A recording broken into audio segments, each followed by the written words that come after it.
بسم الله الرحمن الرحیم.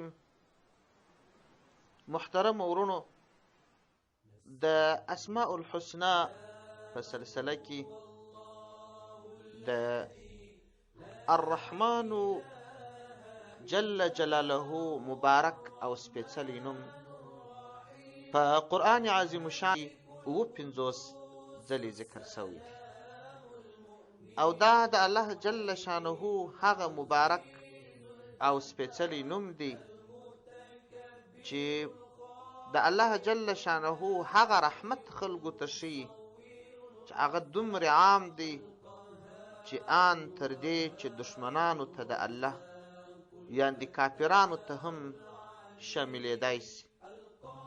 الرحمن معنا الله جل شانه زیات رحمت کوونکی په عام رحمت سره چې کافرانو ته هم شامل دی او دشمنانو ته چې د الله دی هغو ته هم شامل دی، مؤمنانو ته هم شامل دی.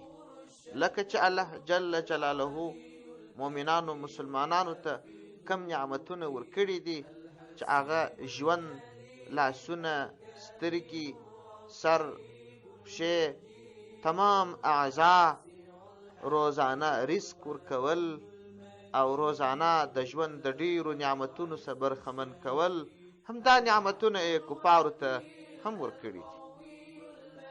دا مبارک نوم د الله جل جلاله په الله پورې خاص دی. البته زموږ د فقه شریفې یو مشهور کتاب فتاوای هندیه یو مسله را نقل کړې ده، وایي که چیرې رحمان لفظ د الف لام سره الرحمن د دې اطلاق پر بنده باندې نسی کېدلی، پر مخلوق نسی کېدلی. الرحمن که ذکر سو اتمن دا یوازې اطلاق پر الله باندې کېږي.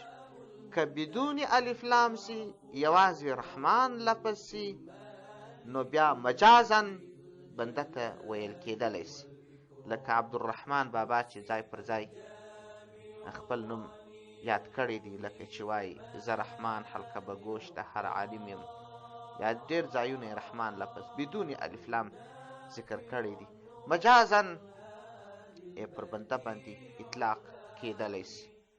او دغه مبارک نوم که څوک ډېر وایي، علماو یې دا خاصیت په تجربه ثابت کړی دی چې دا د انسان څخه ایره او غفلت، لاوبالي دا له منځه وړي.